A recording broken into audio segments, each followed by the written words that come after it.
wasted work time. The next consideration I'm going to put to you in relation to exercise and get more benefit out of it is to make sure we are getting as much as possible of the work time in a workout doing work.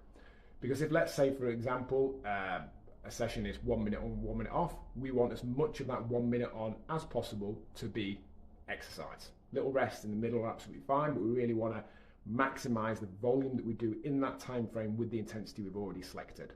So a few considerations with that are to make sure everything is completely ready before the work time starts. So if you're moving over to something that requires a little bit of setup, maybe a changing of weight on a barbell, a changing of a strap length on a TRX, a picking up of a different kettlebell, make sure that is completely done before the work time starts. What we don't want to do is spend the rest period having a chat, getting a drink, and then starting to walk over to the exercise as we're told to start it, then spending 10-15 seconds selecting the next weight and not getting all of our work time. We want to make the rest periods within that work time as short as possible. If they're needed, that's great. As I always say, I'd much rather someone had a few little rests because they needed it within a work period than they just got to the end of it having found it relatively easy, but make them as short as possible. So in the example of it being a minute, if we need a little rest after 20 seconds, if we can make that rest 5 seconds rather than 8, we're going to get more work done.